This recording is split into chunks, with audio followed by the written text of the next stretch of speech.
ഇന്ന് തന്നെ ഡൗൺലോഡ് ചെയ്യൂ. കാണൂ നിങ്ങളുടെ ഫേവറേറ്റ് ഷോസ്.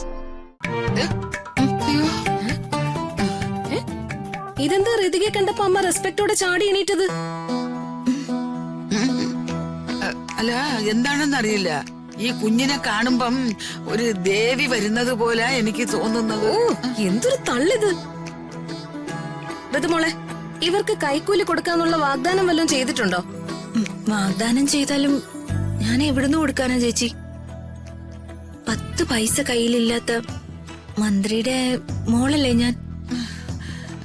ചത്ത് ചീഞ്ഞ ശവത്തിലിട്ട് കുത്തല്ലേ മോളെ. കാര്യം ഞാൻ മോളെ ഇട്ട് ഒത്തിരി വിഷമിപ്പിച്ചിട്ടുണ്ട്. പക്ഷേ ഇതൊരു ദേവിയാ. ദേവി, വരദായിനി, അന്നപൂർണേശ്വരി. എന്താ ഇവിടെ?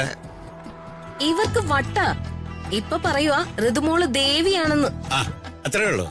കുറച്ച് കഴിയുമ്പോൾ മാറ്റി പറഞ്ഞോളൂ. ഇത് വട്ടല്ല, ഇത് ഇവരുടെ തനി സ്വഭാവ.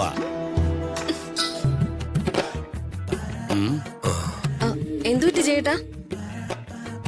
വല്ല മൈക്കാട് പണിയെങ്കിൽ അതും തിരക്കി പോയതാ. വെറുതെ വെയില് കൊണ്ടത് മാത്രം മിച്ചം. ഒരിടത്തും ജോലിയില്ല. കേരളത്തിലെ മലയാളിക്ക് ഒരു പണിയും കിട്ടില്ലെന്നേ.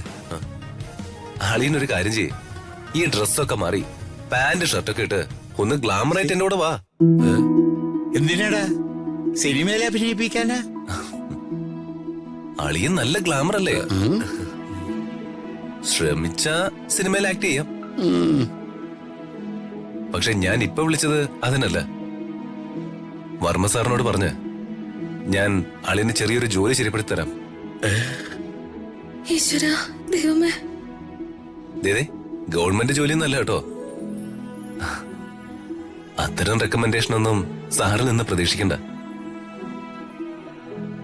സാറിന്റെ ഏതെങ്കിലും ബിസിനസ് സ്ഥാപനങ്ങളിൽ ജോലി തരാം.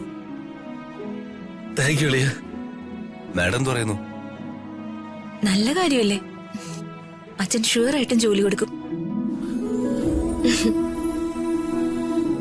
ഇവനെ അങ്ങനെ അങ്ങ് വിശ്വസിക്കാൻ പറ്റില്ല. ഒടുവിൽ രാജുവിനെതിരെ ഇവൻ പാരോണിയും. എടാ, അത് വേണ്ടടാ, അതൊന്നും ശരിയാവില്ല. കുഴപ്പമില്ല ചാ, ഞാൻ നോക്കിക്കൊള്ളാം. ഞാൻ ഒരു കുഴപ്പം കാണിക്കാതെ ജോലി ചെയ്യാളിയ. കുഴപ്പം കാണിക്കാതിരുന്ന ആളിയന് നല്ലത്. മോനെ, എനിക്കും കൂടെ അവിടെ ഒരു ജോലി വാങ്ങിച്ചതാ. അവിടെ മുറ്റം മുഴുവൻ ടൈലറ്റ് ഇരിക്കുക. അവിടെ അടിച്ചു തൂപ്പിന്റെ ആവശ്യമൊന്നുമില്ല. അയ്യാ, അതൊന്നും ഞാൻ ചെയ്യൂല. ഞാനേ ഓഫീസിൽ ഇരുന്നോളാം. എങ്ങനെ? കമ്പ്യൂട്ടർ സയൻസ് ഒക്കെ പഠിച്ച് പാസ്സായി നിൽക്കുവല്ലേ? ഓഫീസിൽ കൊണ്ട് ഇരുത്തി കൊടുത്താ മതി. ഒന്ന് അണയി നിൽക്കി കളവി. ബാക്കിയുള്ളവരെ കഞ്ഞിൽ മണ്ണെണ്ണ പരിപാടിക്കാതെ.